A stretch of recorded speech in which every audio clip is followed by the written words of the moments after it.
I'm Allie. And I'm Becky. We are registered dietitians that are passionate about food as medicine. In this video, we are going to be making a delicious, bright, vibrant beet hummus and walking you through the food as medicine of beets. Absolutely. This is one of my favorite dishes to bring to parties and gatherings. The beautiful magenta color really pops, especially when paired with a crudité of raw veg like rainbow carrots, cucumbers, and bell peppers. So let's get started.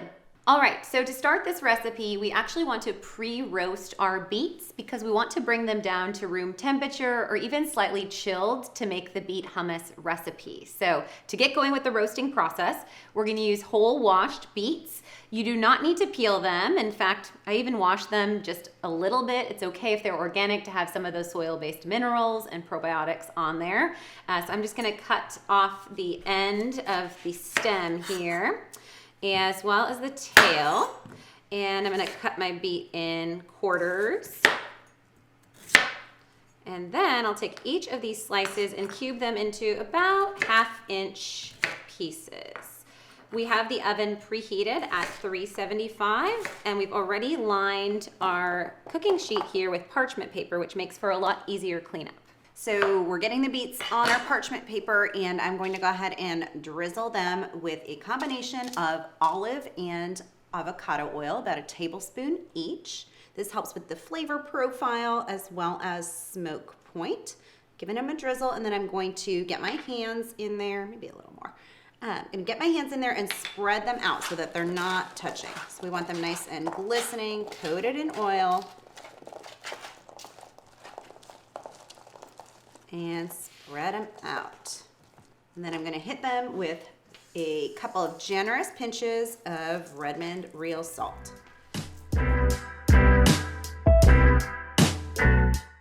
All right, so now that the beets are roasted, these are those 3 beets that we chopped up, all cooked down into a nice, more caramelized, rich, robust flavor profile. But beets really are the star of the show for their nutritional density.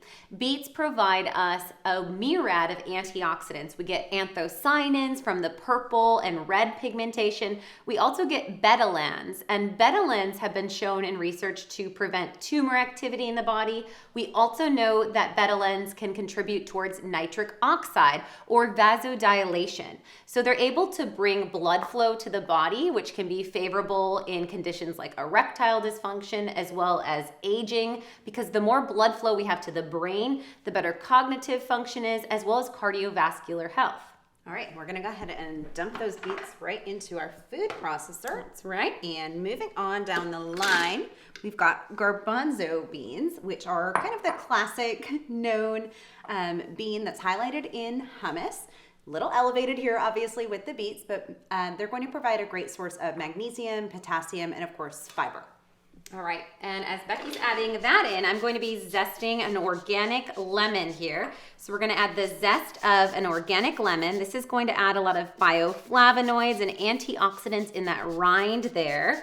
And then we're also going to do the juice of 1 lemon. This is going to add a boost of vitamin C, as well as when you add acid to compounds in beans, it reduces the phytates or the anti-nutrients, which makes those minerals more bioavailable or easy to be absorbed in the body. All right, you get that zest going. I'm gonna start juicing this guy. All right, so we're just gonna stab it with a fork a couple times and squeeze it in.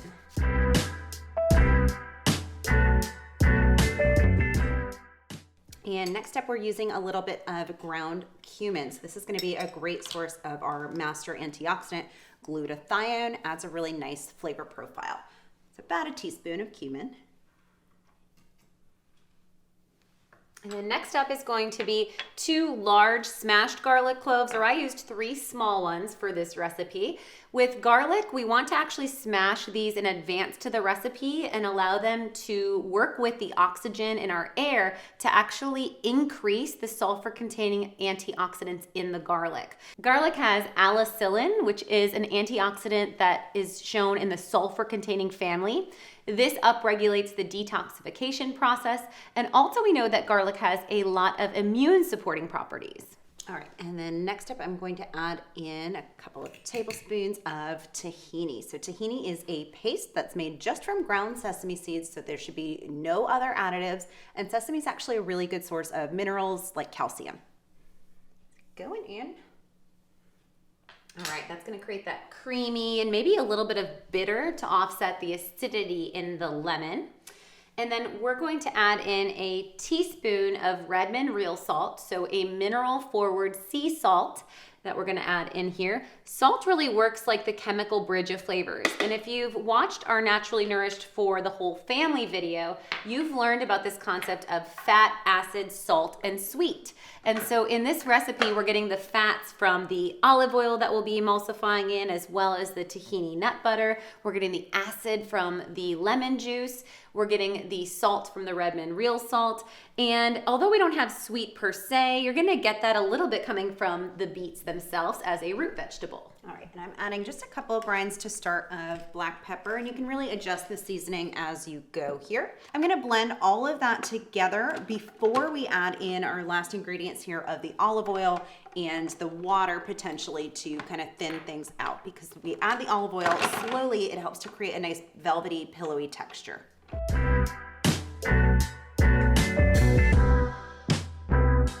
So at this point, we can see a nice pureed mash, if you will. Before we incorporate the olive oil, we're gonna add a little bit of water. So you might add anywhere between an 1/8 cup to a 1/2 cup of water, and then that olive oil will add at the end, like Becky said, to create that emulsification and creaminess.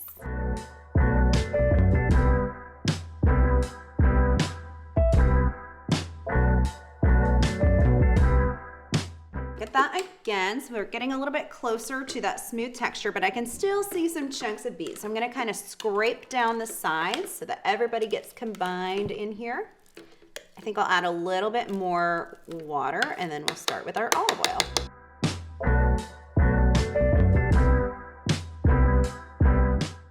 Okay, so this is about the texture we're looking at before we put the olive oil in, and then that's just gonna make everything nice and creamy. All right, so let's give it a little taste, Becky. Texture is good. I taste the beet. Got that nuttiness of the tahini. I'm getting a little like bite from the garlic, so Yeah. I think we might need more salt. Absolutely. So like I said earlier, salt is like that chemical bridge of flavor. So adding another 1/2 teaspoon, you think, of the Redmond real salt will be a great way to kind of create more of a connection to different pungent flavors that step out of line. So you can see this like with salsa. If you taste the jalapeno and then the onion separately. Again, we talk about the fat, acid, salt, sweet, and how to make food as medicine with whole real foods in our Food as Medicine for the Whole Family program.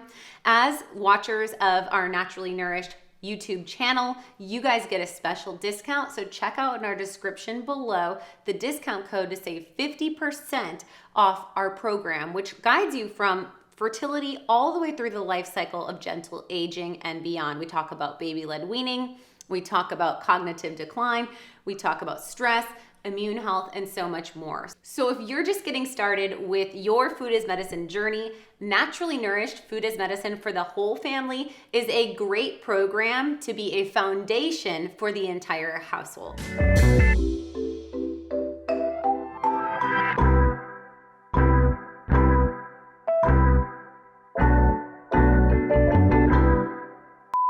I'm gonna blend all of that before we, is that sound gonna be distracting?